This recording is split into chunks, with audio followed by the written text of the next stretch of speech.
Bismillahirrahmanirrahim. Alhamdulillahirabbil alamin wassalatu wassalamu ala asyrafil anbiya'i wal mursalin wa ala alihi washabihi ajma'in. Sallallahu ala Muhammad sallallahu ala Muhammad sallallahu ala Muhammad sallallahu alaihi wasallam.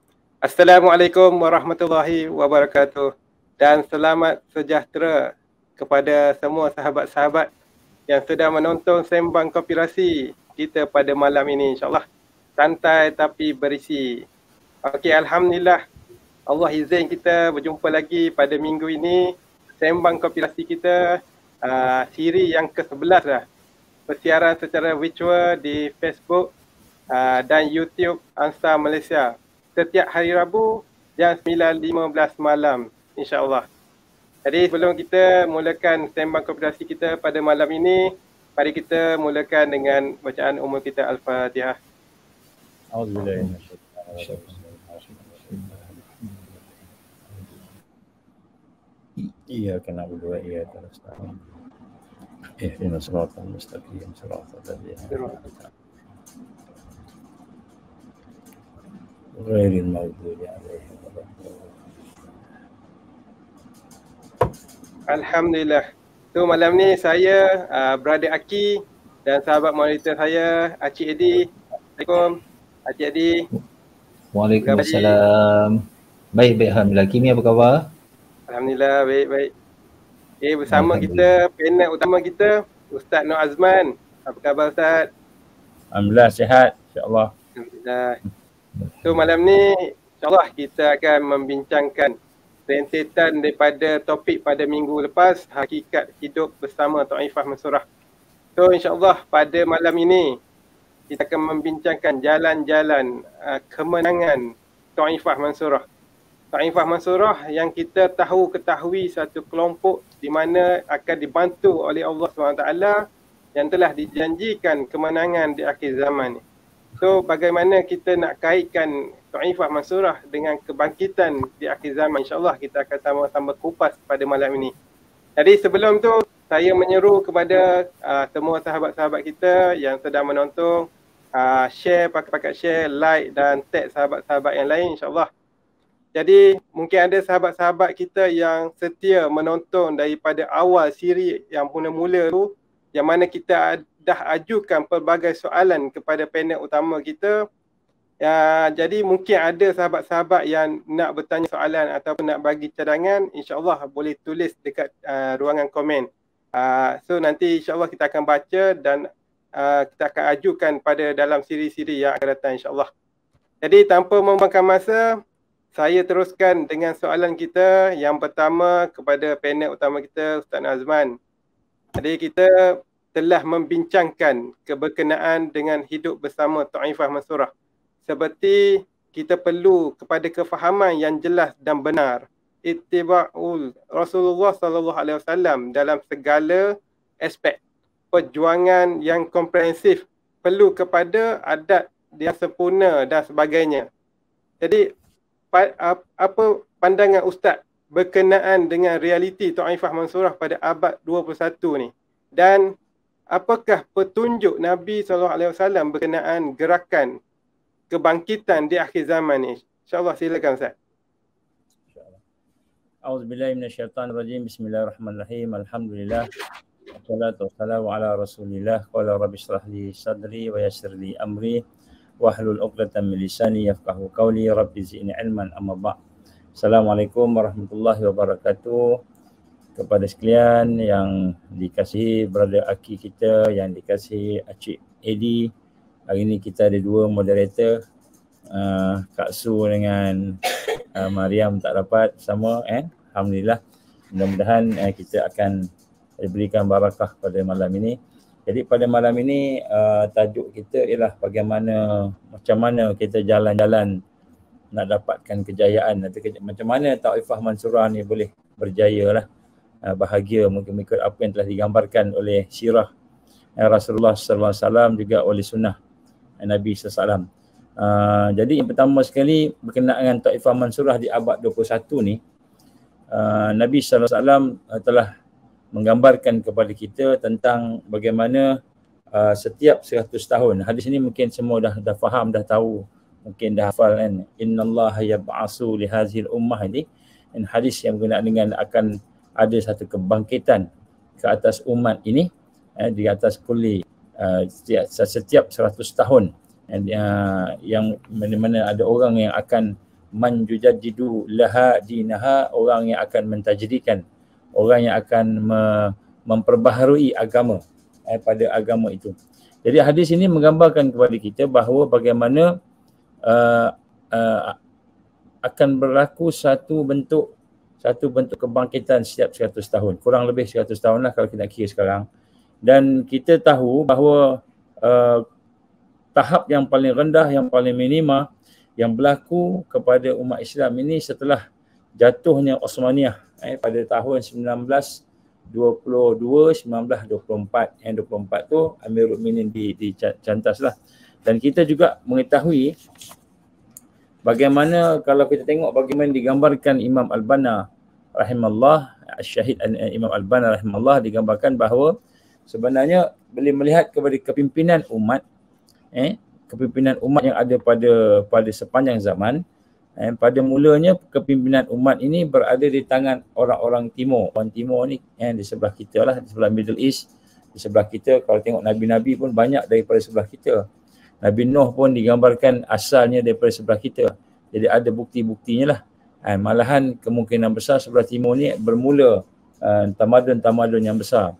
Dalam satu perbincangan tentang berkenaan kebangkitan Nusantara di alam Nusantara ini, kebangkitan Islam, dalam perbincangan itu beberapa orang profesor dari UIA, dari UUM dan sebagainya telah membentangkan beberapa proposal kajian mereka yang menunjukkan bahawa Nusantara Timur ini adalah merupakan satu tempat yang mempunyai tamadun yang awal. Lebih yang awal, malahan kemungkinan besar lebih awal lagi daripada China dahulu. Dan kita di sini mempunyai banyak faktor-faktor untuk kebangkitan. Jadi digambarkan oleh Syahid Imam Al-Banna rahimahullah, dikata bagaimana sebenarnya kepimpinan dunia ini bermula daripada timur. Maknanya mungkin rasul-rasul, nabi-nabi banyak di sebelah timur. Dan kemudian selepas itu jatuhnya orang-orang timur ini pergi ke sebelah barat, iaitu Rom dan Greek pada masa itu. Jadi selepas daripada Rom dan Greek itu, maka ia berpindah semula kepada kebangkitan Nabi Musa, Nabi Isa dan kemudian Rasulullah SAW sendiri. Dan mana sekali lagi dia tukar kepada sebelah timur. Dan sehinggalah kerajaan-kerajaan Islam di sebelah timur merosot, sampailah tersebar semula, masuk semula kepada sebelah barat, kekuasaan barat. Dan yang terakhir sekali lah pada tahun 1924, kejatuhan Osmaniyah. Dan daripada situlah kita lihat sekarang ini barat telah pun bangkit dan mula melakukan macam-macam. Dan dari sudut apa yang kita nampak ialah mereka telah sampai kepada seolah-olahnya kemuncak kepada perkara-perkara dari sudut dia punya sistem dia tadi. Maka di sinilah kita lihat satu perkara yang digambarkan oleh Allah SWT bahawa Allah akan pergilirkan sistem-sistem kepimpinan itu akan pergi semula ke sebelah timur. Dan di sinilah kita melihat bagaimana petunjuk-petunjuk daripada kajian para ulama kita, contohnya dalam buku kitab Islam dan Kemenangan oleh Profesor Dr. Yusuf Qaradawi rahimahullah, bagaimana dia mengatakan bahawa perkembangan semasa itu daripada abad ke-19 dia kata adalah kepunyaan agama Kristian, dan abad ke-20 adalah kepunyaan agama Yahudi, dan dia menggambarkan abad ke-21 adalah kepunyaan agama Islam. Dan juga daripada kenyataan dia juga, dia telah menunjukkan bahawa bagaimana Islam akan juga mengubah menjadi satu tamadun yang baru. Dan tidak dilupa oleh bagaimana yang telah ditulis dalam kajian-kajian yang dibuat oleh National Intelligence Council (NIC) yang telah menggabungkan intelijen ataupun kita kata orang pandai-pandai lah yang sungguh nak mengkaji ni, daripada seluruh dunia, termasuklah intelijen daripada CIA, Mossad, KGB dan sebagainya, telah membentang satu kertas kerja kalau tak silap pada tahun 2005, bagaimana dia menggambarkan abad yang ke-21 itu adalah merupakan abad kebangkitan khilafah, the new caliphate disebut. Bila dia tulis satu artikel, bukan satu artikel, satu majalah, nak panggil macam mana, dia gabungan artikel-artikel yang menggambar dia tajuk dia mapping the global future. Jadi dalam artikel-artikel itu dia menggambarkan bahawa abad ke-21 akan ada satu kebangkitan atau satu perubahan kepimpinan dunia menuju kepada Islam, disebut sebagai the new caliphate. Dan di sinilah kita melihat daripada panduan-panduan hadis, daripada kajian-kajian dibuat oleh para ulama kita, dan juga kajian-kajian yang dibuat oleh musuh-musuh juga, atau kita katakan sebagai orang yang tidak suka kepada Islam, yang memerangi Islam. Mereka menyatakan bahawa abad ke-20 ini, yang 21 ini, yang bermula daripada 2020 ni, kita tahu adalah merupakan abad di mana seolah-olahnya nak gambarkan dalam bahasa kita ni, Allah SWT mempersiapkan kita untuk maknanya Islam itu untuk bangkit. Ini juga disebut oleh Ehud Barak yang merupakan presiden atau bekas presiden, mantan Perdana Menteri Israel, mantan Menteri Dalam Negeri, mantan ketua pengarah kepada Mossad dan sebagainya, juga menyatakan bahawa sekiranya tidak berlaku sesuatu yang drastik daripada kalangan mereka, maka kemungkinan besar 2024 akan menyaksikan keruntuhan dan kejatuhan Israel.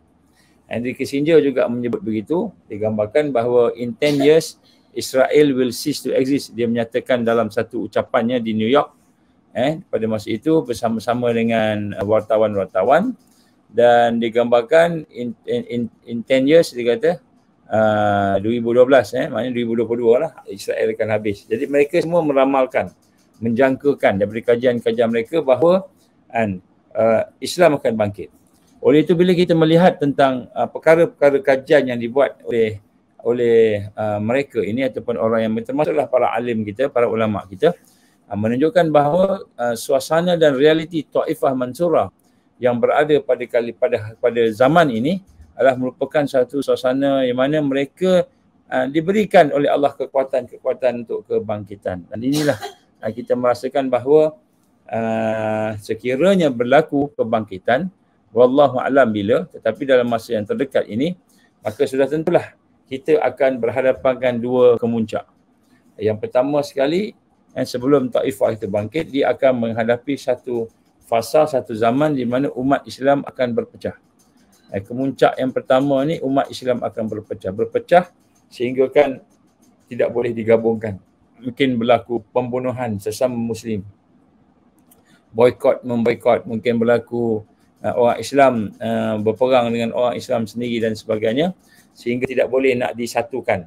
Mungkin pada masa itu ada suatu pandangan baru, bid'ah yang baru, bid'ah dalalah, bid'ah akidah yang menyesatkan mungkin akan berlaku pada masa-masa yang terdekat ini. Jadi sebab itulah yang pertama kita lihat Taifah Mansurah, dia akan berhadapan dengan dia berada dalam suasana yang mahu nak bangkit, dan kemuncak ujian yang pertama ialah Muslim akan berpecah. Ini nombor satu. Yang kedua, akan berlaku kemuncak ujian kesusahan yang digambarkan oleh Rasulullah SAW, bagaimana tidak akan berlaku kiamat sehinggalah berlaku kesusahan demi kesusahan demi kesusahan, hari-hari penuh dengan kesusahan, sehingga dalam hadis yang lain Nabi gambarkan akan berlaku orang Islam lalu tepi kubur, tengok kubur, dia akan kata kan, alangkah baiknya kalau aku ni dah mati, macam itu. Jadi maknanya kesusahan itu akan berlaku kepada orang Islam pada masa-masa ini, dan digambarkan sekiranya perkara itu berlaku sampai kemuncaknya, maka ketika itulah kita kata Al-Masih Dajjal akan keluar bila ujiannya memuncak. Ujian memuncak macam-macam lah kan, dari sudut sistemnya, ekonominya dan sebagainya. Jadi realiti yang ada pada hari ini sebenarnya ialah realiti kebangkitan. Jadi sebab itulah tak sama 10 tahun yang sebelum ni, tak sama 20 tahun yang sebelum ni. Kalau kita melihat sejarah yang ada pada hari ini, kita tahu bahawa sekarang ini berlaku pada fasa-fasa kebangkitan, dan fasa-fasa kebangkitan ini menjadikan kita ni kena perlu lebih fokus, lebih serius. Sebab tu kita bincangkan tajuk Taifah Mansurah ni supaya kita faham akan halu tujunya, akan kekuatan-kekuatannya, supaya kita boleh menjadikan perkara yang berlaku pada zaman Nabi SAW dulu dengan sahabat-sahabat sebagai contoh kepada kita. Jadi memang masa-masa kritikal. Jadi sinilah realitinya ialah realiti kita berada dalam satu zaman di mana insya-Allah akan berubah daripada zaman kita kata Mulkan Jabariyah ini, zaman di mana pemerintahan diktator ini, kepada zaman yang akan kebangkitan Islam. Dan yang lebih menguatkan lagi apa yang kita gambarkan, realiti yang ada pada hari ini ialah apabila kita mengkaji, dan kalau dulu dipanggil teori konspirasi kan, tapi sekarang dah jadi fakta-fakta konspirasi itu. Bila kita mengkaji, kita dapati memang mereka ingin, maknanya pihak globalis, pihak kita sebut sebagai Al-Masih Dajjal, di belakangnya di syaitan, iblis, mereka memang mahu menguasai dunia ini dalam masa terdekat. Digambarkan 2030 mereka tak mahu dah orang-orang yang bebas, orang yang boleh beragama dengan baik, Islam tersebar dan sebagainya. Sebab sekarang ni pun kita lihat realiti kita punya, walaupun Islam ni masih tidak dikira sebagai agama paling besar, kita hanya ada lebih kurang 1.97 bilion kan populasi Muslim, populasi dunia lebih kurang 8 bilion, maknanya lebih kurang 25% lah, 1/4 orang Islam. Jadi walaupun kita ni tidaklah majoriti, tetapi kita nak kena rasa bagaimana mereka bimbang. Kita ni rate kadar kemasukan orang Islam tu makin ramai. Malahan digambarkan akan mengalahkan Kristian. Kristian sekarang lebih kurang 2.5 bilion. Jadi nak sebut kat sini, ketakutan mereka sebagaimana yang diulas oleh ramai lah mengkaji, menunjukkan sekiranya Dajjal tak keluar, sekiranya raja mereka tak keluar, sekiranya perancangan mereka tidak betul-betul konkret dan komplit sebelum 2030 ini, maka mereka akan habis. Jadi sebab mereka nak kena cepatkan juga. Ini perancangan mereka lah. Sebab itulah pada soalan pertama ni, realiti kita dalam keadaan menuju kepada kemuncak fitnah, dan kita sedang dalam keadaan menuju kepada kemuncak perpecahan umat Islam yang akan menuju membawa kepada yang beriman, tak ada munafik, yang munafik tak ada iman. Dan insya-Allah selepas daripada kemuncak itu akan ada kebangkitan, dan insya-Allah tak lama dah. Jadi sebab tu kefahaman tentang bagaimana kita untuk menghidupkan Taifah Mansurah ini mengikut sunnah Rasul SAW itu terlalu penting, sebagai ilmu yang paling penting lah selain daripada ilmu akidah fardu ain yang kita belajar pada hari ini, insya-Allah. Wallahu a'lam. Okey, terima kasih Ustaz atas pencerahan sebentar tadi. Jadi kita nak teruskan tanya pada Ustaz. Kemuncak fitnah ni tentunya bermakna cabaran akan jadi lebih hebat lah. Ustaz pun dah ada kongsi sikit tadi. Jadi boleh tak Ustaz gambarkan cabaran-cabaran yang ada pada hari ini kepada Taifah Mansurah dan kebangkitannya secara spesifik lah. Maksudnya cabaran yang macam mana tu? Kita dah tahu wujudnya satu kelompok Taifah yang akan melaksanakan kerja-kerja kebangkitan ni. Jadi apa cabaran utama dia? Jadi kalau pencabaran yang ada yang bakal mendatang pada kita ni, kalau kita tengok nombor satu ialah arus yang digambarkan dalam hadis As-Sauban tu. Arus ni maknanya umat Islam akan menjadi makanan yang diratah-ratah oleh bangsa-bangsa dunia, sehingga mereka ni akan dibuat macam-macam lah. Dan kenapa dalam keadaan begitu? Kerana bukan kerana mereka tak ramai, bukan kerana mereka sedikit, tetapi kerana penyakit alwahan, penyakit cinta di hubbud dunia, cinta dunia dan wakarihatul maut, kita kata benci kepada kematian, takut pada kematian. Dan dalam bahasa kita hari ini, alwahan ini kita panggil sebagai hedonisme. Hedonisme ni ialah penyakit yang berlaku kepada bukan sahaja anak-anak muda kita, tetapi orang tua pun sama juga. Sebab tu dia ada sampai peringkat program otai masih berbisa kan. Benda-benda macam itulah kan. Jadi hedonisme otai masih berdosa kan Ustaz? Ustaz nak sebut. Otai masih berdosa. Jadi maknanya dan semalam pun kita tengok contohnya kalau program-program yang bersifat keseronokan ni, contohnya bola sepak dan sebagainya, insya-Allah mendapat sambutan ya. Malaysia baru menang 4-1 dengan Singapura, semua orang pakai merayakan ya. Tak apalah. Jadi yang pertama sekali penyakit alwahan ini, arus ini adalah merupakan cabaran kerana orang Islam sendiri berada dalam keadaan lalai leka. Jadi kita sebut sebagai hedonisme, yang kedua sebagai materialisme. Maknanya mereka melihat madiyah, mereka melihat harta, mereka melihat kita kata dunia ini.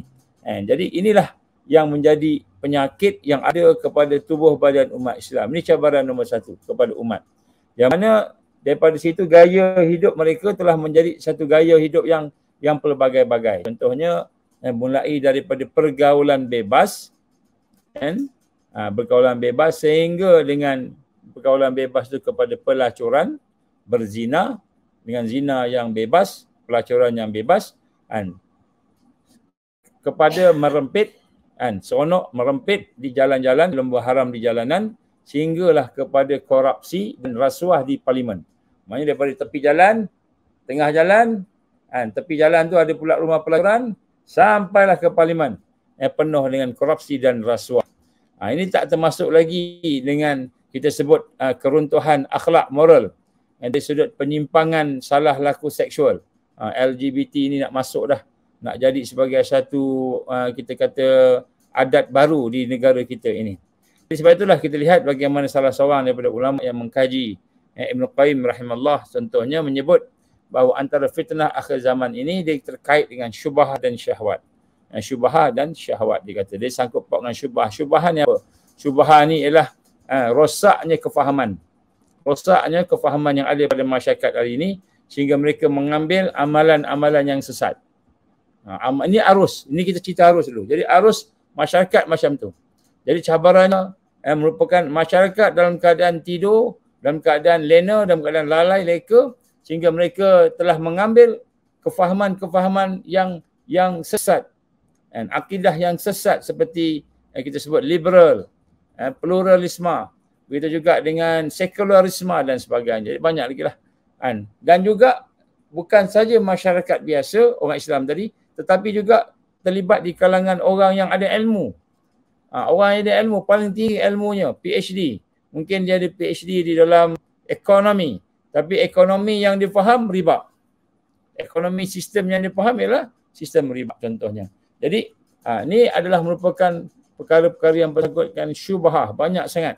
Dari sudut makanan, kalau kita sebut dengan PPIM ni, list makanan lah, makanan halal haram sebagainya. Jadi digambarkan kat sini cabaran-cabaran yang nombor satu umat Islam ni, Taifah ni, kita berhadapan dengan orang Islam yang dalam keadaan leka lalai mengikut arus. Itu syubhah. Kemudian syahwat pula ialah segala urusan yang berkaitan dengan perut dan kemaluan mereka. Sangkut paut dengan perut dan kemaluan. Ini syahwat. Jadi ini juga menjadi satu yang kita kata menjadi satu yang merata-rata. Syahwat menjadi satu yang paling penting. Antara jualan perniagaan yang paling laris sekali ialah ubat menguatkan kemampuan untuk berhubung lelaki dan perempuan. Itu insya-Allah kalau buat tahu kayu apa pun tahu dalam tu katalah ini testimoni insya-Allah laku kan. Ini antaranya. Itu juga dengan kita kata media-media yang ada. Jadi sebab itulah kita lihat hadis Sauban itu sedang berlaku pada hari ini, dan inilah yang kita lihat bagi berlaku kepada umat kita.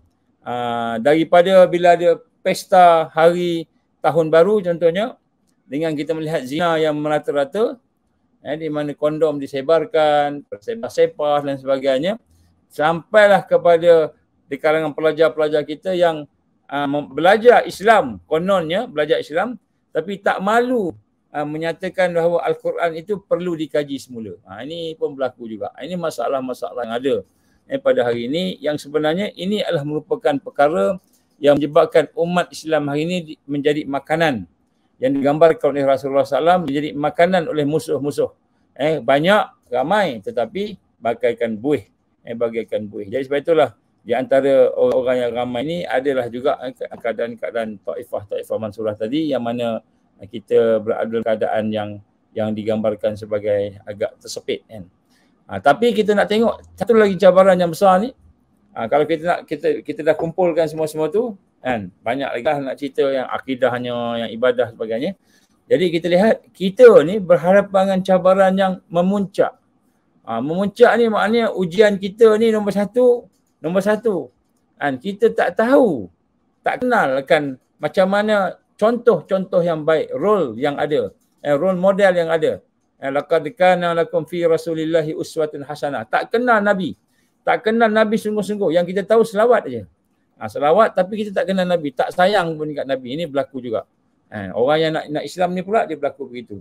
Kemudian selepas daripada itu tak tahulah macam mana madrasah tarbiyah Rasulullah sallallahu alaihi wasallam. Ini pun satu masalah dari sudut kepahaman bagi mereka yang ada. Sebab itulah ujian yang kita hadapi hari ini lebih dalam lagi lah kalau kita nak tengok berbanding dengan ujian pada zaman sahabat-sahabat dahulu. Walaupun kita tahu ketika itu sahabat-sahabat Rasulullah SAW tu mempunyai amalan, keyakinan yang tinggi, tetapi ujiannya hebat. Hari ini kita tengok contohnya kita berhadapan dengan grup-grup mereka yang bukan sahaja musuh Islam, kafir, tetapi juga grup-grup munafik pun ramai. Kalau zaman Nabi dulu munafik ada tapi minoriti. Zaman kita munafik ni majoriti. Jadi itu yang kita kata berat sikit. Kemudian bukan saja munafik yang majoriti itu, kita ada juga orang yang penjilat penguasa. Yang pengampu penguasa. Tak kira lah dia ada ilmu tak ada ilmu.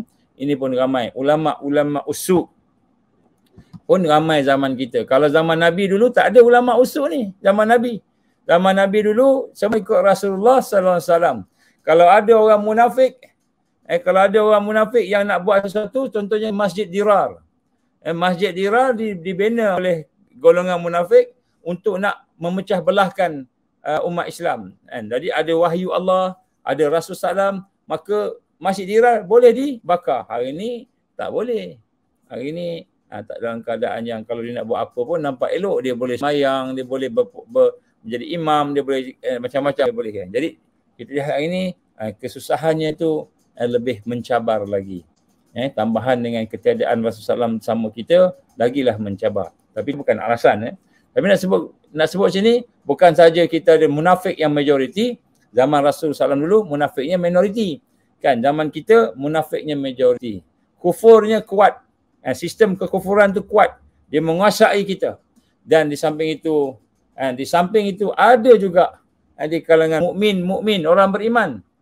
Orang Islam, orang beriman yang oleh kerana tidak mengikuti proses tarbiyah tadi, maka dia berdengki pula dengan kita. Berdengki pula sesama kita. Jadi akhirnya mereka juga membawa keburukan kepada kekuatan-kekuatan yang nak dibina daripada Taifah Mansurah tadi. Jadi kita tengok hari ini memang keadaannya cacah merebah dalam keadaan yang cukup kita kata hebat ujian yang Allah beri kepada kita ini.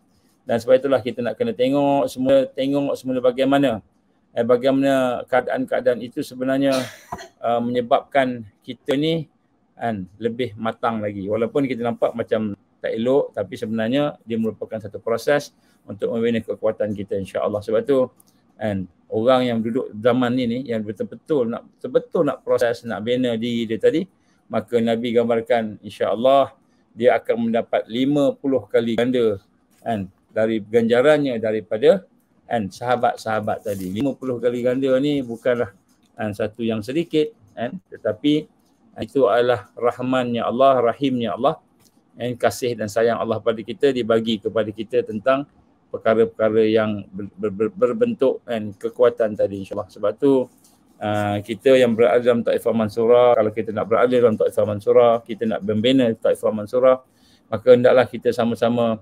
menjadikan cabaran-cabaran yang ada di atas muka bumi ini pada hari ini, termasuklah cabaran dalaman, perpecahan, cabaran daripada luaran dan sebagainya, itu sebagai satu jalan untuk kita lebih dekat dan lebih kuat dengan Allah Subhanahu Wa Taala, kerana di sana ada solusinya insya-Allah. Jadi pahalanya besar insya-Allah. Wallahu alam. Alhamdulillah Ustaz. Dan kita tahu Allah telah menjaminkan kemenangan Taifah Mansurah ni kan Ustaz.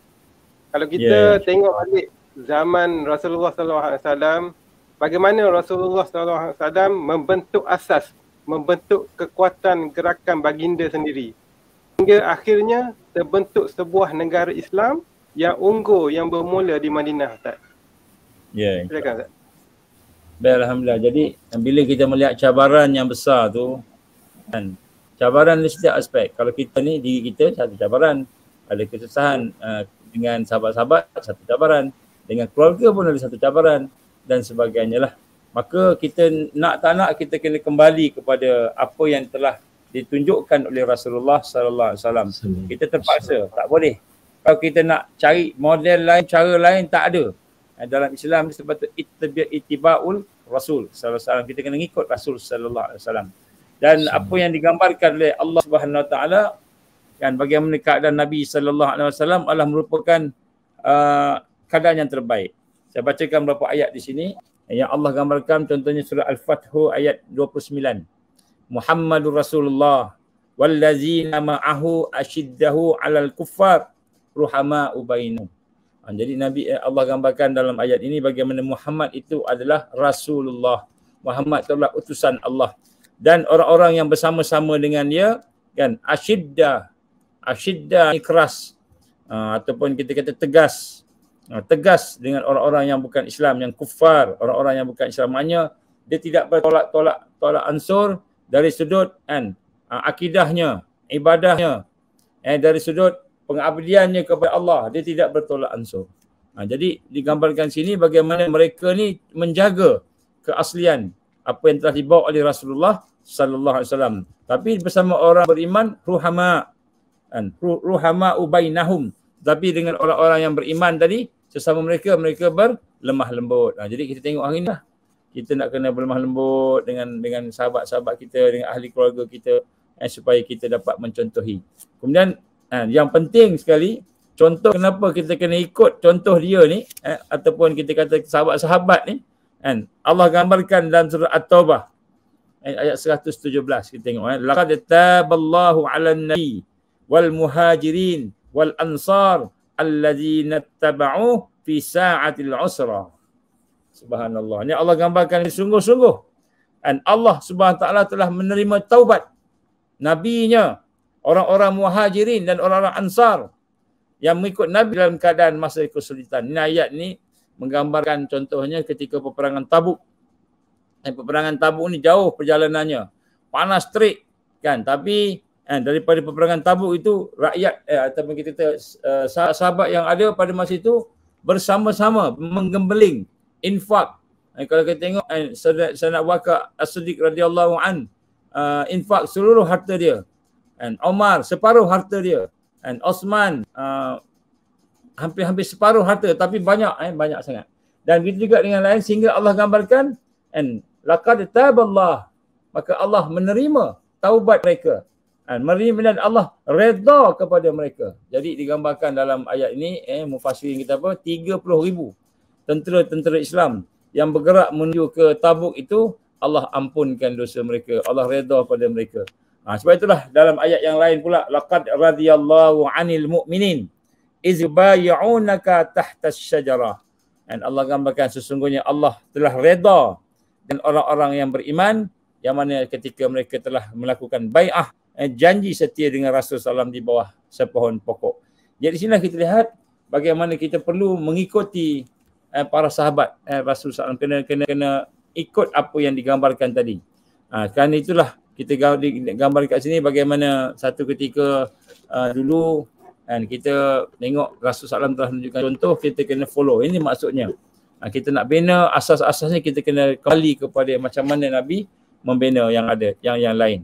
Dan di sini kita nak sebut, saya petik daripada apa yang digambarkan oleh Syahid Syekh Dr. Abdullah Azam radhiyallahu an, bagaimana telah menyatakan dalam kitabnya Tarbiyah Jihadiyah wa Bina. Dia kata apa tentang apa dia asas-asas pembinaan daripada Rasulullah sallallahu alaihi wasallam dahulu, dibagikan kepada 10. Jadi kalau nak cerita panjang sangatlah malam ni, kita akan cerita kat Tamrin 4 nantilah insya-Allah. Kat Tamrin 4 kita akan tengok balik macam mana Nabi bina satu-satu sahabat-sahabatnya. Cuma saya mungkin nak petik beberapa saja. Yang pertama, apakah asas pembinaan kepada gerakan Rasulullah SAW yang merupakan asas juga kepada Taifah Mansurah yang ada pada hari ini? Yang pertama sekali ialah segala sistem pembinaan yang ada kepada sahabat-sahabat Nabi SAW itu, manhajnya itu adalah manhaj Al-Quran. Yang pertama sekali, mesti kembali kepada Al-Quran. Mesti kembali kepada sumber yang Rabbani, sumber yang daripada Allah Subhanahu wa Ta'ala. Kita tengok apa yang Allah firmankan dalam Suratul Imran, ayat 164. Laqad manallahu 'alal mu'minin iz ba'atsa fihim rasulan min anfusihim yatlu 'alaihi ayatihi wa yuzakkihim wa yu'allimuhumul kitaba wal hikmah wa in kanu min qablu lafi dhalalim mubin. Allah gambarkan dalam Quran ini dalam Suratul Imran. Allah kata apa? Sungguh-sungguh Allah telah memberikan kurniaan kepada siapa? Orang beriman. Jadi kita nak tengok apa proses yang ada pada orang beriman ini. Nombor satu ialah di antara mereka itu ada Rasul yang Allah utuskan, yang mana Rasul itu daripada golongan mereka sendiri, yang membacakan kepada mereka ayat-ayat Allah. Yang pertama sekali, mesti ada ayat-ayat Allah Al-Quran. Kemudian wa yuzakkihim, dan kemudian dia membersihkan jiwa, mesti ada tazkiyah. Ini semua manhaj yang ada dalam tarbiyah Rasulullah sallallahu alaihi wasallam. Tarbiyah Quran. Yang pertama, mesti kita hidup bersama Quran, kemudian membersihkan jiwa kita. Yuzakkihim wa yu'allimuhumul kitaba wal hikmah, dan juga mengajar, tengok Quran tu apa yang ada dalam Quran tadi, Alkitab, dan juga hikmah. Hikmah ni ulama-ulama tafsirkan sebagai sunnah. Jadi sebablah di sini kita lihat bagaimana keadaan Taifah Mansurah itu mesti kembali kepada manhaj yang Rabbani. Manhaj yang Rabbani ni maknanya manhaj yang diasaskan oleh Quran. Kalau kita tengok pernah berlaku pada zaman Rasul sallallahu alaihi wasallam, hadis yang diriwayatkan oleh Imam Ahmad, apa kata Rasul SAW apabila Sayyidina Umar Ibn Khattab radhiyallahu an satu ketika membawa beberapa lembaran Taurat kepada di hadapan Rasul sallallahu alaihi wasallam, diminta supaya Nabi bacakan Taurah. Ini peringkat awal, bacakan Taurah tu hurai dekat mereka lah. Maka apa kata Rasul sallallahu alaihi wasallam? Demi Allah, sekiranya Musa hidup di tengah-tengah kamu, maka tidak halal baginya mengikuti Taurat, melainkan dia harus mengikuti aku. Ini hadis yang diriwayatkan oleh Imam Ahmad. Dan begitu juga dalam hadis yang lain, Imam Ahmad juga telah menyatakan dalam musnadnya, dia kata apa? Demi zat yang jiwa Muhammad berada di tangannya, dan seandainya Musa berada di antara kamu, kemudian kamu mengikutinya, pasti kamu akan sesat. Jadi kalau ada Nabi Musa bersama kamu, sedangkan aku berada di sini, kamu ikut Musa, kamu pasti akan sesat. Ini Nabi nak tegaskan bagaimana pentingnya untuk kembali kepada Quran. Tak boleh nak ikut, apalagi hari ini ikut ahli kitab. Apalagi hari ini kita nak ikut orang-orang barat, lagilah. Musa sendiri pun Nabi kata tak boleh ikut sebab syariatnya dah tak sama dah.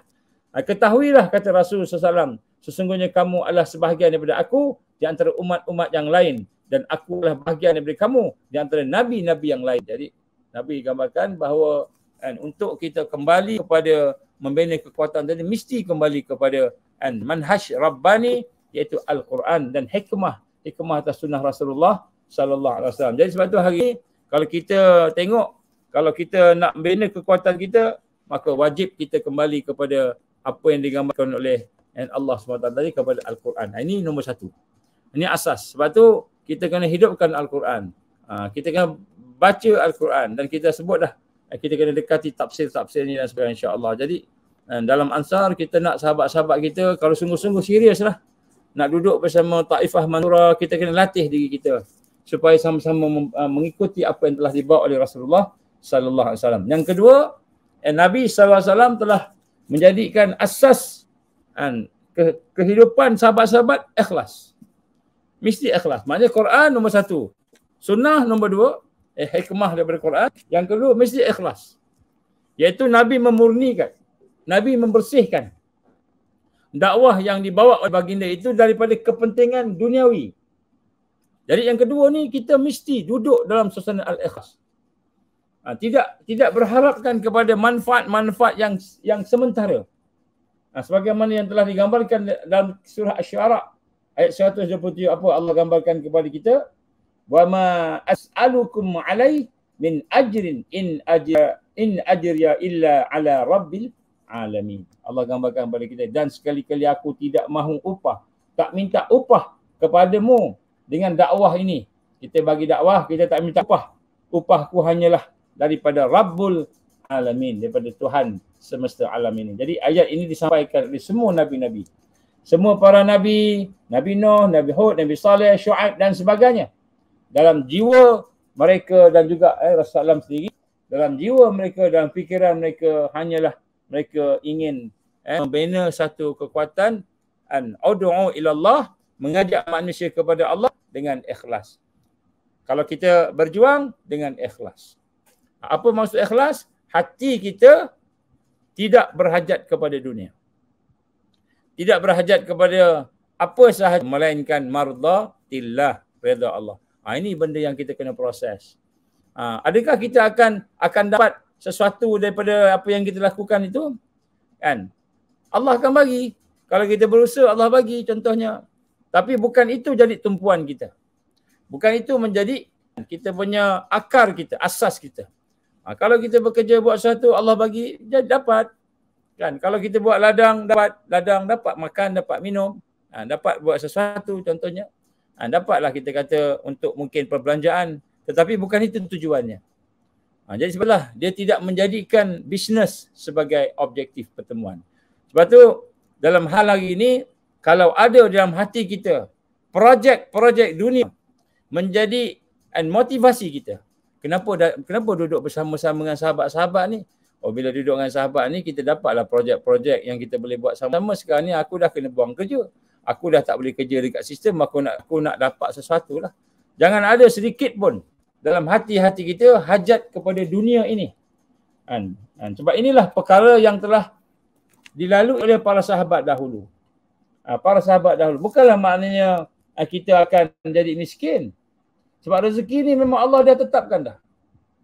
Dan memang kita boleh bekerja ataupun kita boleh berusaha dan Allah akan beri ganjaran tadi. Tapi tumpuannya itu hendaklah pada ikhlas. Wa ma umiru illa liya'budullah mukhlishina lahuddin. Tidaklah diperintahkan kepada kamu melainkan supaya kamu mengikhlaskan hati kamu. Wa ma umiru illa liya'budullah, melainkan kamu beribadah kepadanya dalam keadaan ikhlas, memurnikan amalan.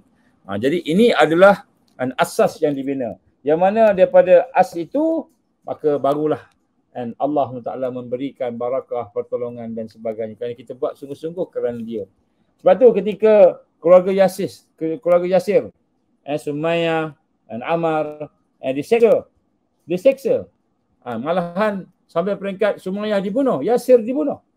Maka apa yang Nabi ucapkan pada keluarga Yasir sebelum baginda beliau dibunuh oleh Abu Jahal dan sebagainya. Sabran ya ahli Yasir.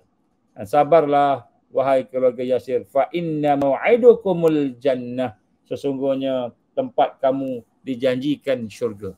Jadi Nabi tak cakap akan dapatkan apa-apa, tak menjanjikan kau dapat pangkat, tak janjikan dapat kuasa, dapat jawatan, dapat jabatan dan sebagainya, tetapi Nabi menggambarkan syurga, iaitu redha Allah Subhanahu Wa Taala.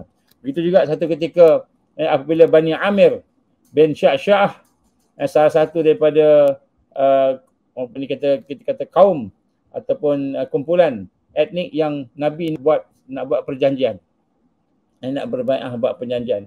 Dan pada masa itulah ketua salah seorang ketua Bukhairah bin Faras telah bertanya, kalau kami berbai'ah dengan kamu, kalau kami berjanji setia atas urusan kamu, kemudian Allah memenangkan atas orang-orang yang menentang kamu tadi, apakah urusan ini akan menjadi kami? Ada kami dapat apa-apa tak lepas ni? Maka Rasulullah SAW menjawab, perkara ini semua milik Allah. Dia menempatkan di tempat mana sahaja yang dikehendaki. Jadi nak janji tu Nabi kata bukan harta. Walaupun pada masa tu Rasul SAW dan juga sahabat-sahabat amat memerlukan sokongan daripada kumpulan ini. Tetapi apabila ditanya nak dapat apa, maka Nabi kata semua milik Allah. Jadi Allah akan bagi apa yang nak bagi, bukannya dunia. Mendengar jawapan itu, maka Bani Amir menolak ajakan, terus tak jadi tanda tangan dengan Rasulullah SAW berjanji setia. Padahal masa itu sangat-sangat memerlukan. Sangat-sangat memerlukan. Ya, sebab itulah Allah menggambarkan kepada kita bagaimana keadaan ini adalah satu perkara yang penting. Fa imma nazhab habanna ibika fa innaka minhum muntaqimun.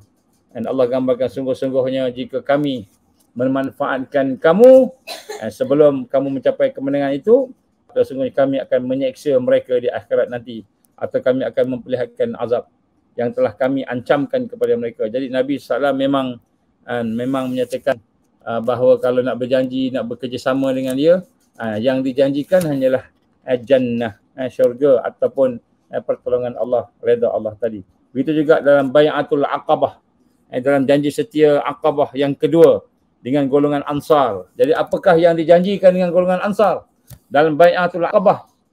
Maka Nabi bersabda kepada orang Ansar, orang yang ada daripada Madinah itu, dikata apa? Aku membai'ah kamu agar kamu melindungi aku seperti mana kamu melindungi isteri kamu dan anak-anak kamu.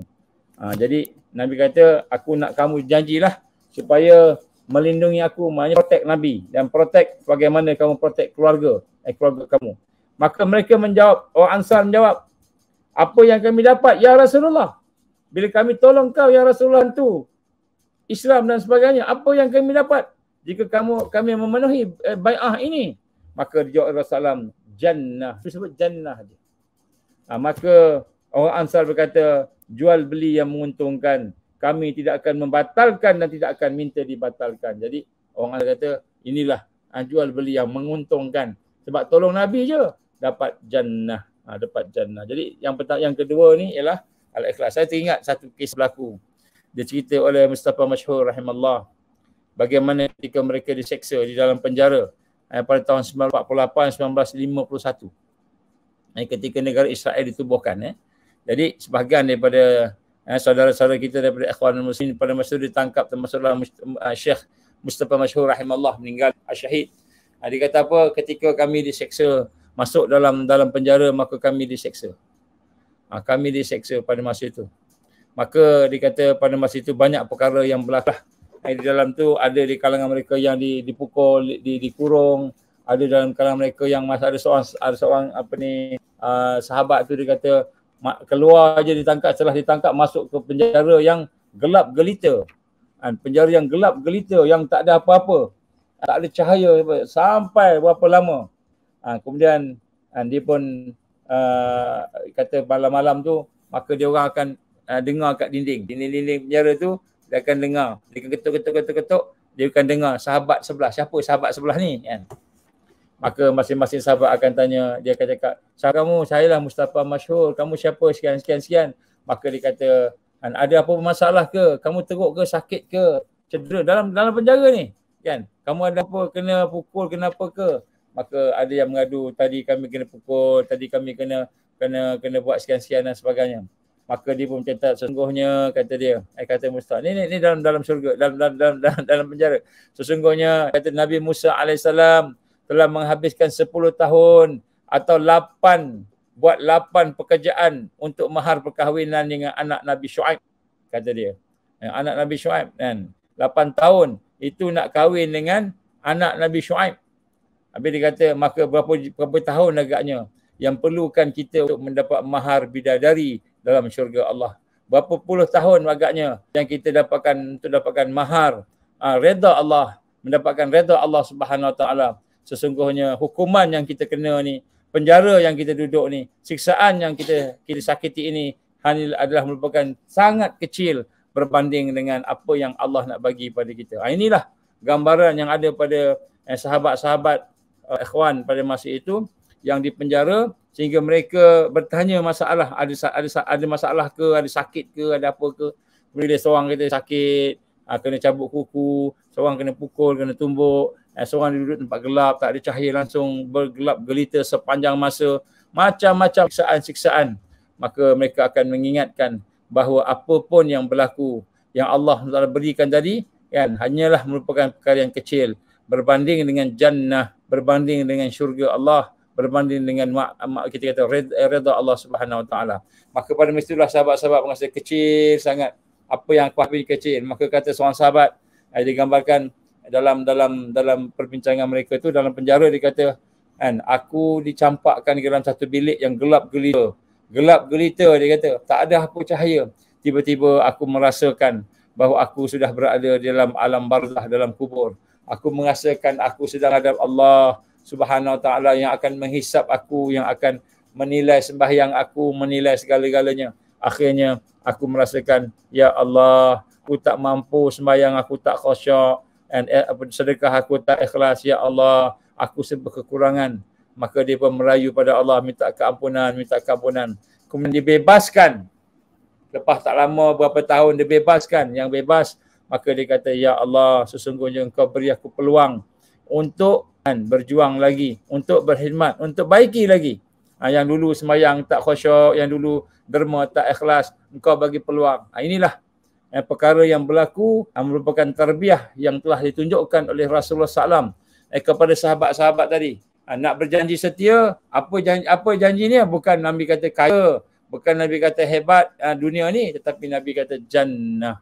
Dan sahabat-sahabat Ansar pada masa itu menyatakan bahawa inilah satu perjanjian, satu jual beli yang amat menguntungkan. Kami takkan batalkan. Sebab itulah asas yang ketiga yang digambarkan oleh Dr. Abdul Azam, Syekh Dr. Abdul Azam rahimallahu wa radhiyallahu an. Bagaimana digambarkan oleh beliau dalam buku kitab tadi itu, dikata yang tiga ialah membangunkan akidah. Jadi sebab tu Taifah Mansurah mesti menghidupkan akidah sebelum kita tegakkan syariat, keyakinan. Kita lihat Nabi SAW 13 tahun dia menjelaskan maksud kalimah la ilaha illallah, menjelaskan akidah tadi, keyakinan tadi, ikatan tadi, sehingga tertanam dalam jiwa, dan sehingga jiwa itu benar-benar memahami akan kalimah la ilaha illallah itu yang mencakupi seluruh kehidupan, undang-undangnya, perincian-perinciannya, hukum-hukumnya,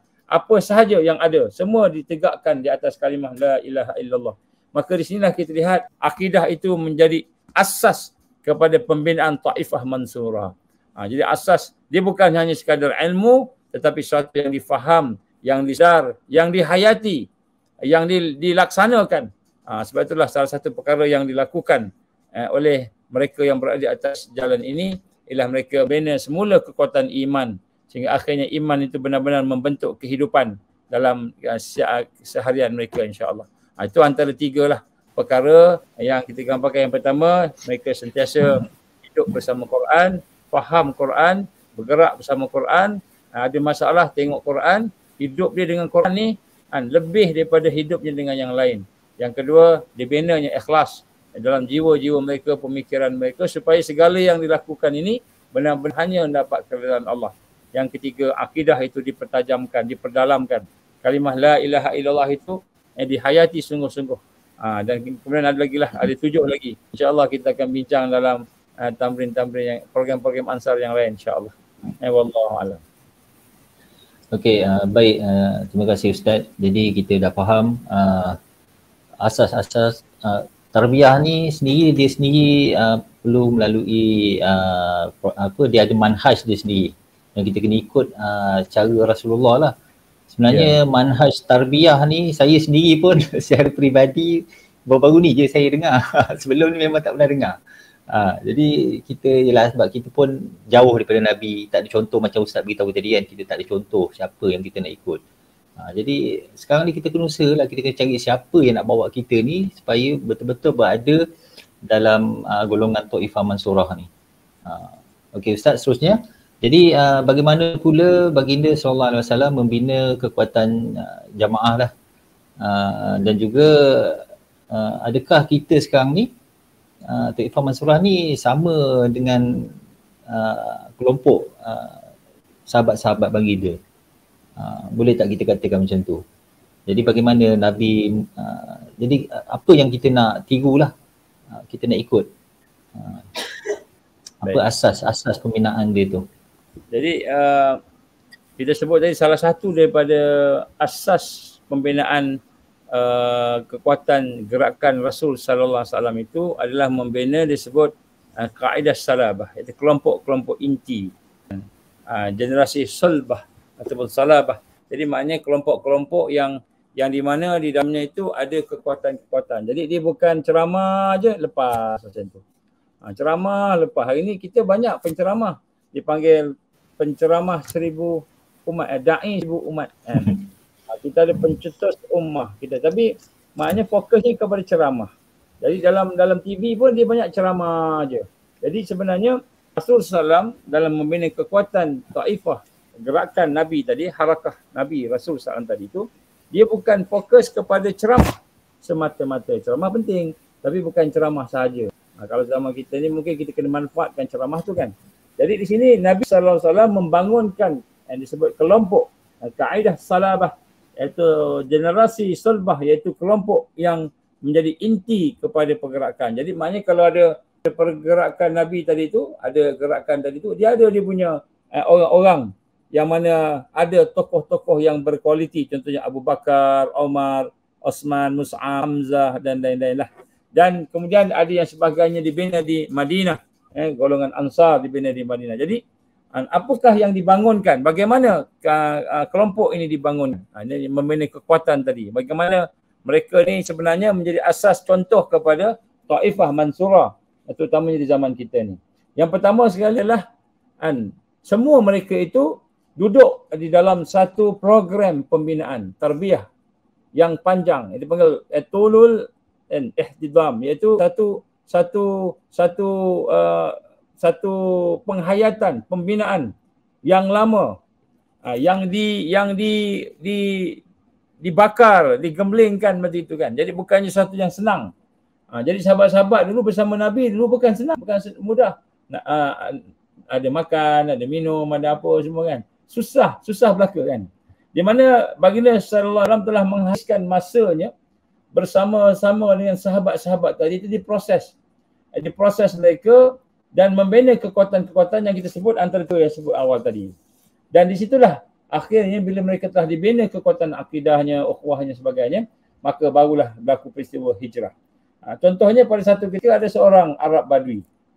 Seorang Arab Badui orang kampung lah, datang kepada Rasul SAW dan dia minta supaya dia bersama-sama dengan Taifah atau menggerak Rasulullah sallallahu alaihi wasallam, jamaah Rasul sallallahu alaihi wasallam. Maka dia nak berjanji, nak berbaiat dengan Nabi untuk tinggal di Madinah. Itu setelah sahabat-sahabat berhijrah di Madinah. Maka selepas beberapa ketika, maka tiba-tiba orang kampung ni, Badui ni jumpa Nabi. Ya Rasulullah, dia kata, tak jadi aku berbaiat dengan kau.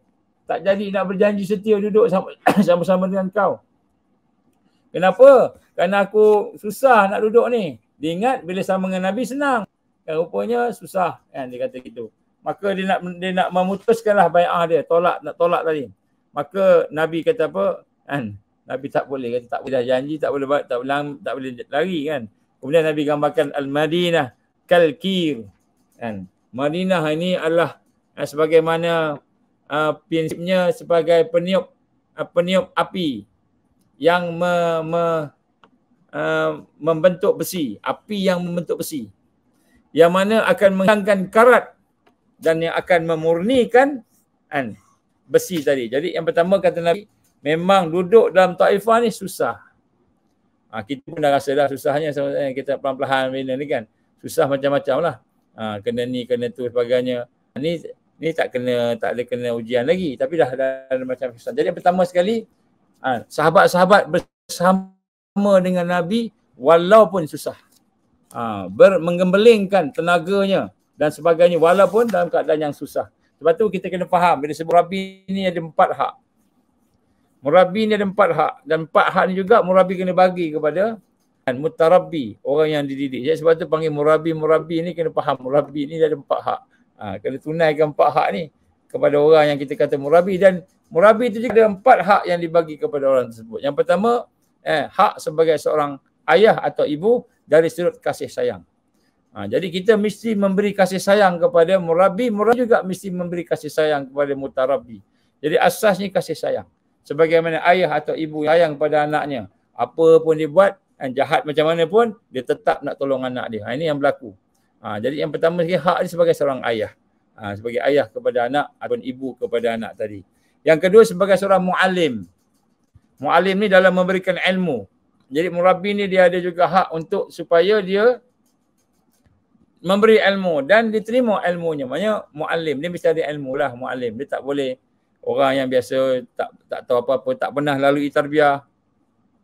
Tak pernah lalui tarbiyah langsung, tak pernah ada ilmu dan sebagainya, tiba-tiba kita nak jadikan sebagai. Jadi mu'alim ni Nabi SAW, sahabat-sahabat, contoh pada Nabi tadi, sahabat-sahabat ikut apa yang digambarkan oleh Nabi. Nabi cakap apa sebagainya, semua di follow pada masa itulah. Jadi ini antara kekuatannya. Yang mana antara perkara-perkara yang jadi sebagai rukun kepada hubungan di antara murabbi dengan mutarabbi tadi. Yang ketiga disebut ialah sebagai seorang syekh, yang mana dia juga akan memberikan panduan-panduan, didikan-didikan yang untuk membersihkan jiwa. Menyentuh jiwanya dan membersih jiwa. Bukan ilmu saja, mesti ada sesuatu yang menyentuh jiwa. Dan menyentuh jiwa ni memang kadang-kadang sakit. Kadang-kadang sakit. Jadi memang kadang-kadang tu saya ingat lagi ada seorang kata dia cakap dia tu bukannya sakit kena sindir, dia tak sindir pun.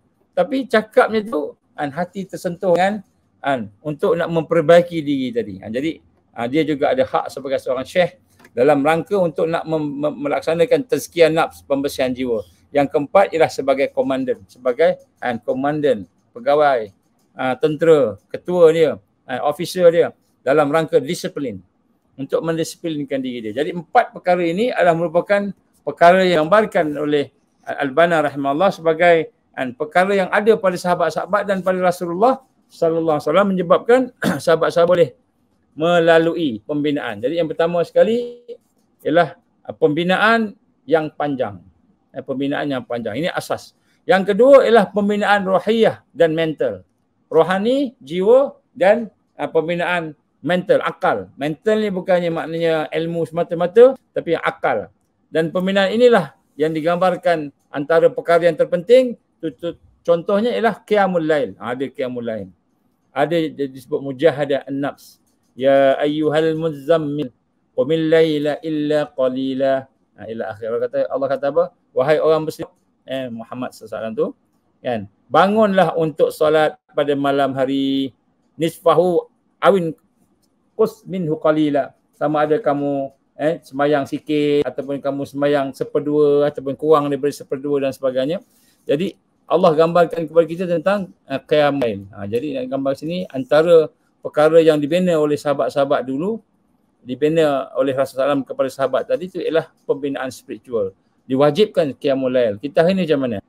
Qiyamul lail macam mana? Qiyamul lail kita. Macam mana dengan kita punya zikir-zikir kita, Quran kita. Itu yang kedua. Yang kedua maknanya rohiyahnya tinggi dan juga akalnya bersih. Yang ini kedua. Jadi sebab tu kalau ada penyakit-penyakit dalam hati kita dan fikiran kita, akal kita, pemikiran kita yang kita tak boleh nak buang, itu akan ada masalah. Jadi Taifah Mansurah dia mesti membina kekuatan jiwa dan pemikiran. Kemudian daripada situ lahir kekuatan yang lain. Dan yang ketiga, baginda SAW telah menanamkan perasaan cinta, sayang sesama sahabat-sahabatnya. Jadi sinilah Allah menggambarkan dalam Al-Quran bagaimana hubungan di antara para sahabat Rasulullah sallallahu alaihi wasallam. Surah Al-Hashr ayat 9. Saya baca maknalah. Apa kata Rasulullah? Apa kata firman Allah? Mereka orang-orang Ansar mencintai orang yang muhajirin berhijrah kepada mereka. Dan tidak ada sikit pun perasaan hati mereka terhadap mereka keinginan terhadap nak mengambil kesempatan ke sebagainya kepada orang yang muhajirin tadi. Dan mereka mengutamakan orang yang muhajirin ke atas diri mereka sendiri. Sekalipun mereka sangat memerlukan apa yang mereka berikan. Siapa yang dipelihara daripada kekikiran, kebahan, mereka lah orang yang beruntung. Jadi yang ketiga ni, asas kekuatan nak bina satu pergerakan ialah kasih sayang. Jadi kasih sayang ni satu benda yang kita kena bina. Jangan kita hanya superficial aja. Jadi kita kena sayang, kasih kan. Dan kemudian untuk laksanakan itu, antara perkara yang Nabi sebut secara langsung. Ni kita dengar apa Nabi sabdakan kepada sahabat-sahabat. La tazkur li ashabi fa inni ahabbu an akhruja ilaihim wa ana salimun sadr. Apa kata Rasulullah SAW? Ini hadis sahih, hadis daripada Abu Daud. La tazkur, jangan salah seorang daripada kamu ini menyebutkan tentang keaiban sahabat yang lain kepada aku. Jadi Nabi kata, kalau ada orang nak sebut pasal sahabat dia, orang lain tu, maka dia kata, jangan sebut pasal keaiban sahabat-sahabat ni kepada aku, kepada sahabat-sahabat yang lain. Sesungguhnya aku lebih suka keluar, jumpa dengan kamu dalam keadaan kamu salamat sadr. Jadi Nabi SAW benci kepada orang yang suka mengumpat, apalagi memfitnah. Maka kenapa? Kerana Nabi nak menjaga kasih sayang sesama sahabat tadi. Nabi nak menjaga kasih sayang sama sahabat. Satu ketika Rasulullah SAW telah mendapat satu berita tentang Khalid Ibn Walid. Khalid Al-Walid ni dia mungkin cakapan dia tu kurang dijaga. Maka dia telah tengkar dengan Abdul Rahman bin Auf. Jadi Khalid bin Walid ni radhiyallahu anhu, dua-dua ni sahabat Nabi. Satu ketika dia bertengkar. Maka Rasulullah SAW pun bersabda kepada Khalid bin Walid, la tasubbu ashabi. Jangan kamu memaki salah seorang sahabat aku. Jadi Khalid ni kan dia cakap kasar sikit pada Abdul Rahman bin Auf, orang Arab kan. Kenapa? Kerana sesungguhnya sekiranya seorang daripada kamu menginfakkan emas semisal gunung Uhud, kamu infak satu gunung Uhud tu emas, amalan kamu belum sampai untuk nak sama dengan seorang sahabat aku ni, walaupun satu mud ni kurang daripada 6 ounce, banyak sikit sangatlah 6 ounce. Jadi padahal Khalid Walid ni pun sahabat juga, tapi Khalid ni masuk Islam lambat berbanding dengan Abdul Rahman bin Auf. Abdul Rahman bin Auf ni dia peringkat Mekah lagi 3 tahun pertama tu kan, dia didakwah oleh siapa? Oleh Abu Bakar As-Siddiq radhiyallahu anhu. Jadi Abdul Rahman bin Auf ni dapat dakwah daripada Abu Bakar As-Siddiq, bawa kepada Nabi SAW. Jadi dia masuk awal. Khalid Al-Walid ni radhiyallahu anhu juga, dia dapat Islam kemudian lambat sikit. Jadi bila bergaduh Khalid cakap kasar pada Abdul Rahman kan, Abdul Rahman bin Auf, Nabi marah Khalid. Jangan kamu cakap sesuatu yang tak elok, kasar ataupun mencaci, memaki sahabat aku. Kalau kau menderma satu gunung Uhud emas, belum tahu lebih daripada satu mud 6 ounce emas yang ada, kecil sangat. Jadi itu Khalid bin Walid. Apalagi kita hari ni nak maki hamun apa nama sahabat setengah-setengah orang maki hamun sahabat kafir lah sebagainya. Lagilah daripada itu. Jadi sebab tu kita nak tengok sini bagaimana Nabi SAW membina kekuatannya sahabat-sahabat tadi dengan sesuatu yang cukup jelas. Satu yang cukup jelas yang sama-sama kita perlu ambil perhatianlah kepada kehidupan kita ni supaya kita tidak terikut-ikut dengan apa yang berlaku di luar. Insya-Allah. Wallahu a'lam. Silakan. Okey. Baik Ustaz. Jadi dah jelas tadi. Jadi apa ni usaha untuk melalui tarbiyah tu mesti berada dalam taifah dan juga dipandu oleh seorang murabi yang ada jelas dia punya hak-hak tu. Sebab ni pun saya baru tahu juga ni sebenarnya. Hak-hak murabi, nak kenal seorang murabi tu dia bukan setakat berilmu saja. Kalau dia tak ada ciri-ciri yang lain maksudnya dia bukan murabi lah. Jadi kita kena jelas perkara ni lah. Okey, seterusnya bagaimana dengan suasana gerakan Islam yang tidak fokus pada membina kekuatan secara syumul ataupun menyeluruh lah. Apa yang patut kita semua lakukan kalau kita ada nampak satu gerakan Islam dia tak fokus pada membina kekuatan secara syumul. Kita tahu Islam adalah satu agama yang syumul lah. Okay, Ustaz boleh. Ini realiti yang berlaku lah pada hari di mana kita ada banyak pertubuhan Islam, persatuan Islam, kumpulan Islam, golongan-golongan Islam yang di merata tempat. Tetapi maklangnya kita tidak ada kekuatan untuk nak menyatukan. Yang ada ada kefahamannya yang mungkin tidak menyeluruh, tidak syumul, ataupun mungkin dari fokusnya tu dia minat kepada satu aspek aja. Dia minat pada ekonomi, dia minat pada satu aspek, yang lain dia tak minat. Politik kan. Dia minat pada benda-benda yang satu aspek saja ataupun dua aspek. Jadi dia tidak kepada satu yang menyeluruh. Kemudian yang seterusnya juga berbeza di antara teori dengan amali. Teorinya okey. Tapi amali pula tak sama. Jadi ini pun perkara yang akan berlaku perselisihan. Dan kita tahu kemuncak kepada ujian Allah kepada kita semua ialah akan berlakunya perpecahan. Muslim akan berpecah. Jadi Muslim akan berpecah dan menyebabkan kita ni akan menjadi mudah lagi diganggu dan digugat. Sebab tu akan ada satu peringkat nanti mungkin kita terpaksa berdepan dengan orang Islam sendiri. Pada masa itu, kita kena mempersiapkan diri kita supaya kita tidak melakukan perkara-perkara yang di luar batasan. Kalau boleh kita tinggalkanlah perselisihan. Sebab tu hari ini kita nampak banyak orang suka berdebat. Kenapa suka berdebat? Nak betulkan orang lain dia cakap.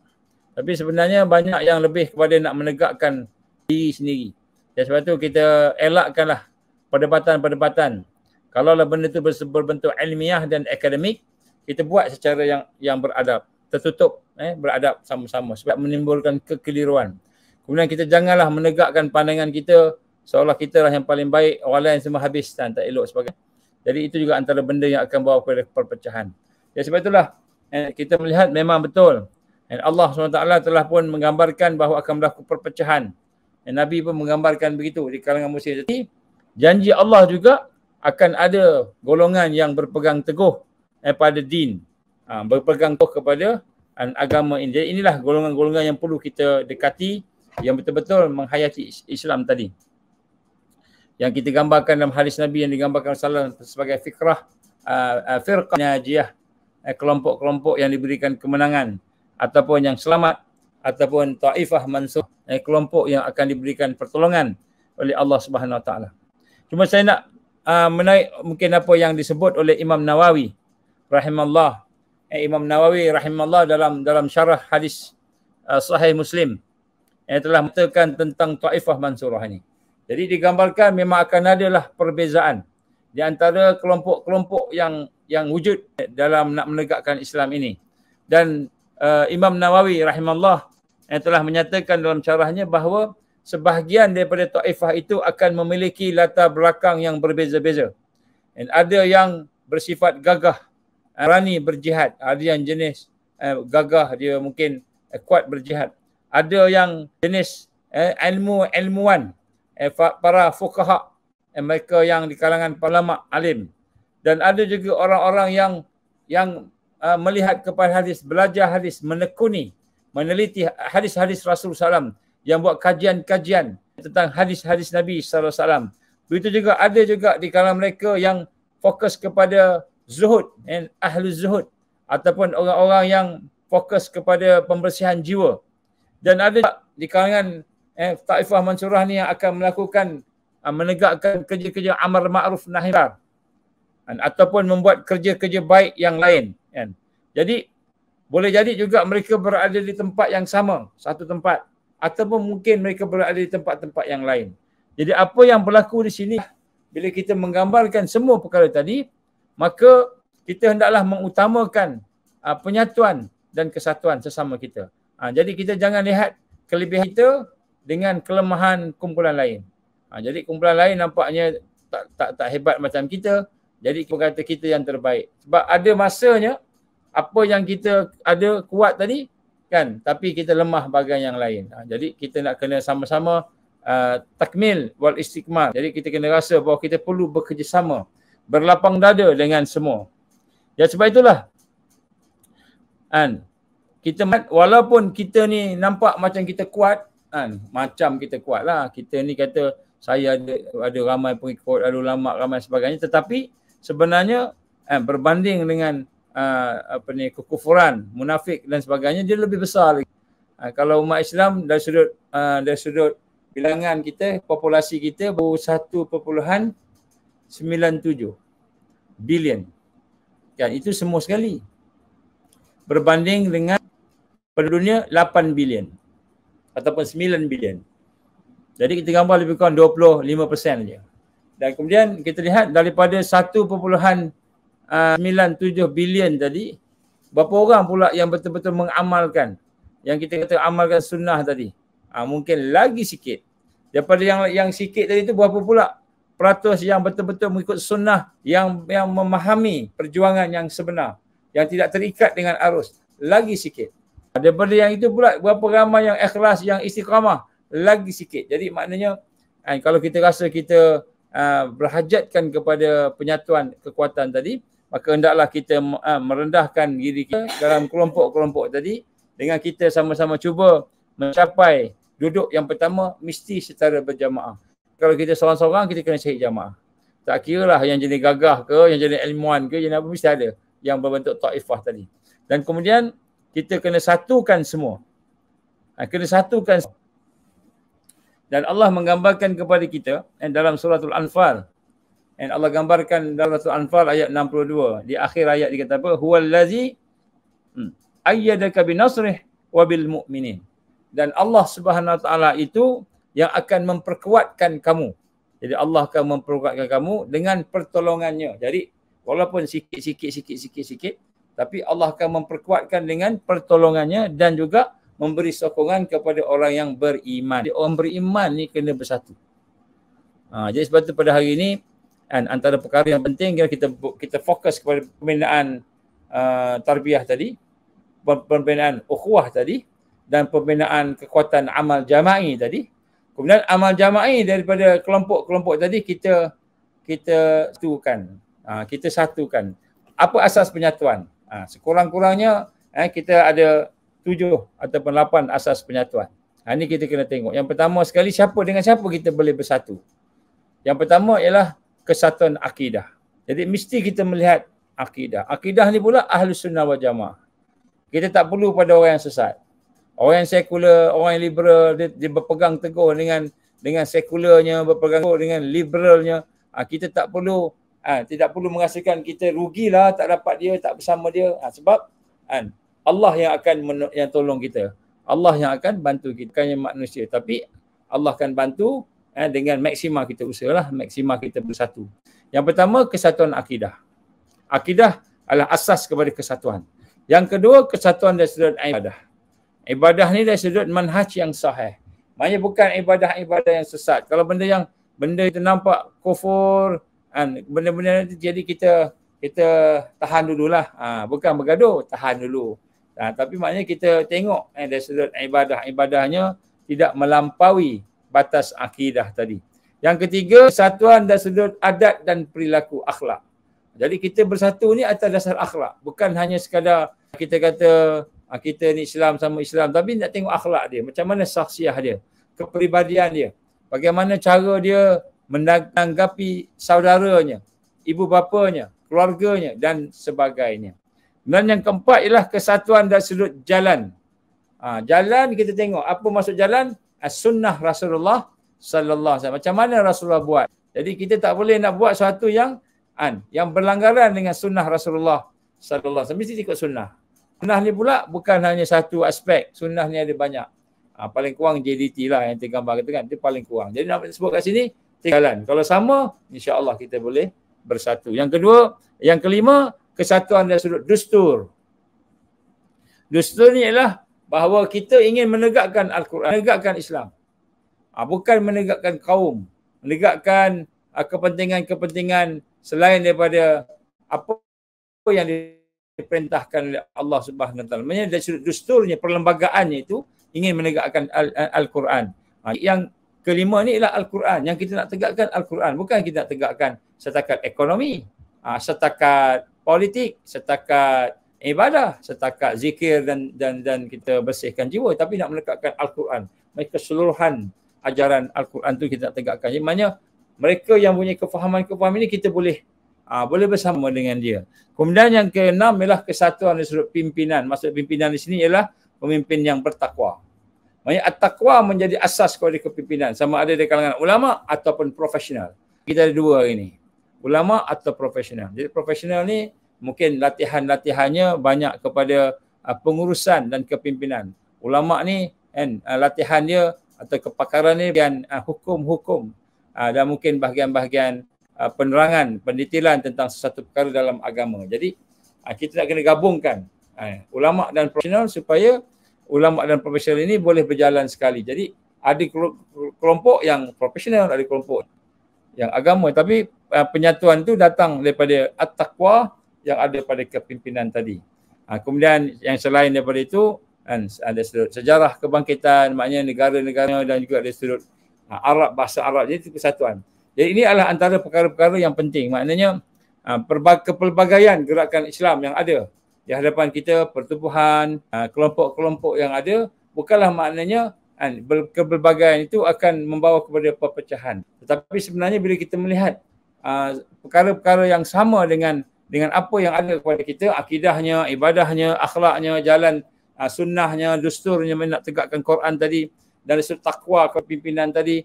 Jadi antara perkara-perkara yang penting tadi ada, maka insya-Allah taifah itu akan disatukan. Cuma bila sampai satu perkara, satu masa nanti, kemungkinan besar semuanya akan disekat untuk bersatu. Akan disekat untuk bersatu. Musuh akan menyekat kita untuk bersatu. Dia bukan rancang kita pecah sahaja. Dia akan sekat kita daripada bersatu. Maka pada ketika itulah insya-Allah akan ada kebangkitan yang luar biasa, iaitu kepimpinan alami, kepimpinan dunia yang akan menyatukan semua tauhid ini, seluruh dunia, dan insya-Allah pada masa itu kita akan diberikan pertolongan oleh Allah untuk menang menegakkan Islam Allah. Wallahu a'lam. Okey, baik Ustaz. Jadi kita dah sedar bahawa di kemuncak fasa kemuncak ni perpecahan yang sangat dahsyat, dan juga kita nak memilih taifah-taifah tu dan juga ciri-ciri kesatuan yang kita boleh bersatu tu pun secara tak langsung ia adalah proses saringan. Betul tak Ustaz? Boleh dikatakan begitu. Betul. Jadi hakikatnya besok memang tak ramai yang akan selepas ditapis tu, memang yang tinggal tu yang betul-betul berpegang kepada manhaj tu memang takkan ramai lah. Jadi kita doa-doa lah sama-sama supaya kita dipilih Allah lah untuk untuk berjaya, untuk sama-sama berjaya dalam taifah ni, insya-Allah.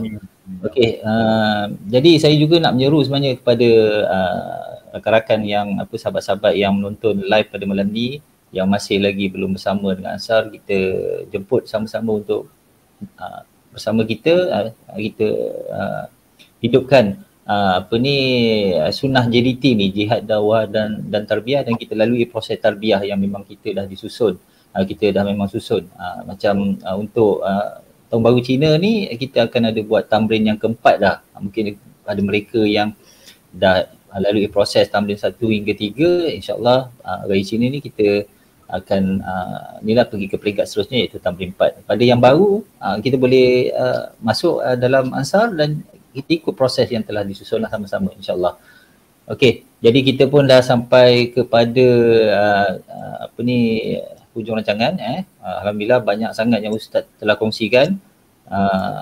Tapi kalau nak lagi mendalam dan detail, rasanya kena sertai Ansar dan kita masuk tamrin dan lebih akan dapat ilmu dan juga yang lebih mendalam. Okey.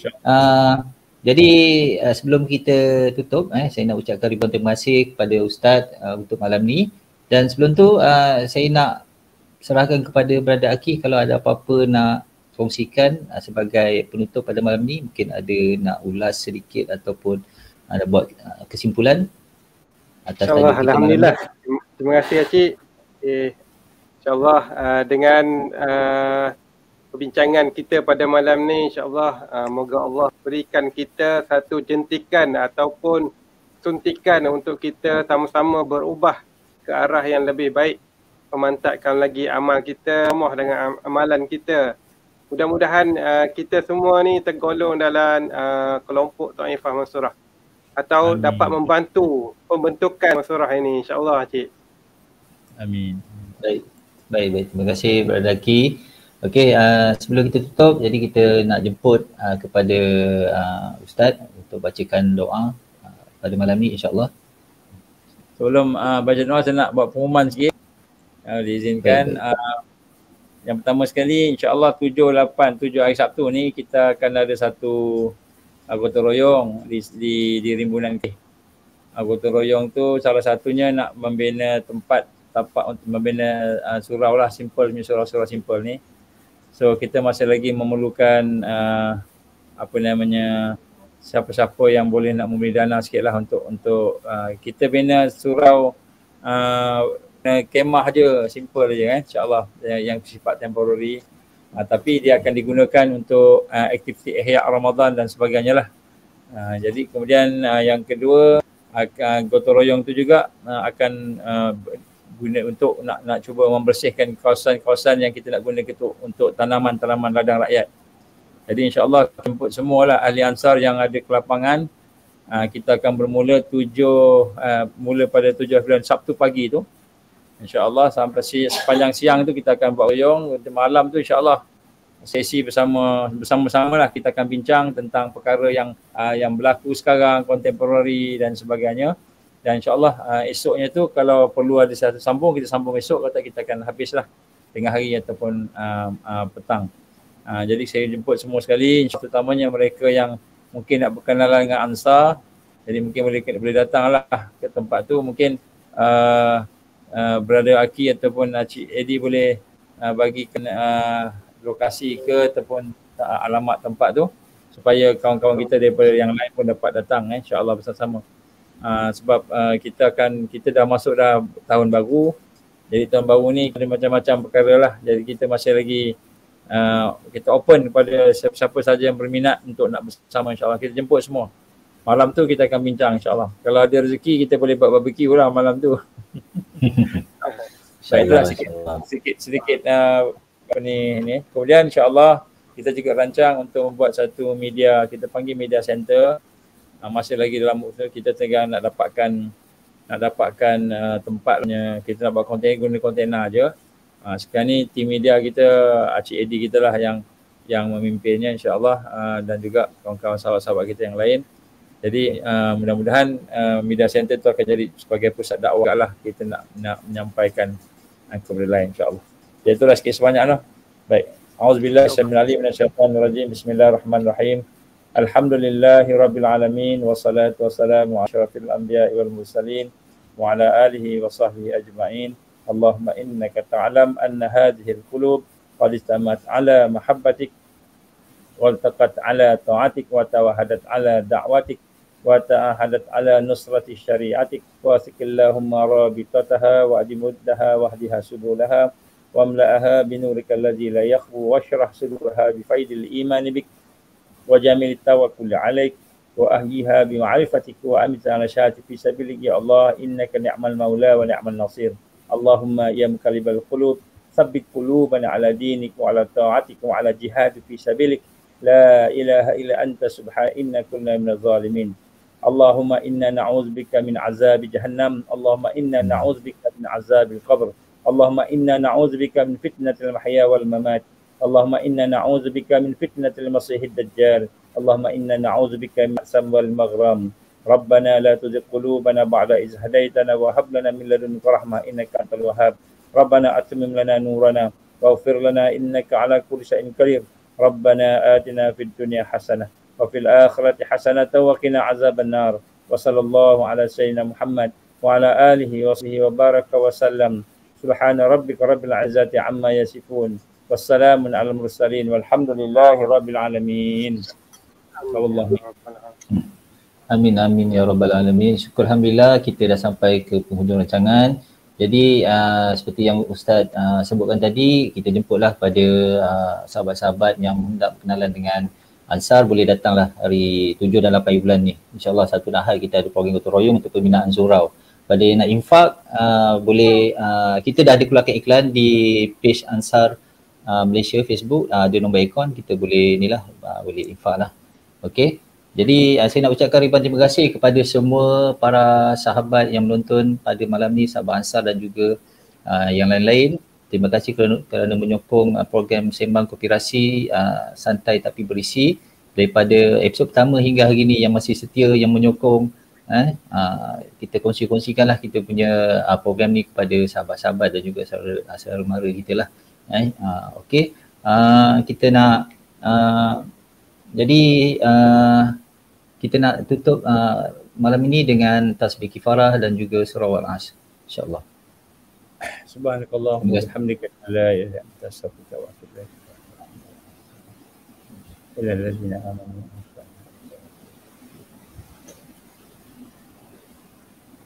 Okey, alhamdulillah, jadi kita jumpa lagi pada minggu depan dengan topik yang lain, insya-Allah. Jumpa lagi. Assalamualaikum warahmatullahi wabarakatuh dan selamat malam. Waalaikumsalam.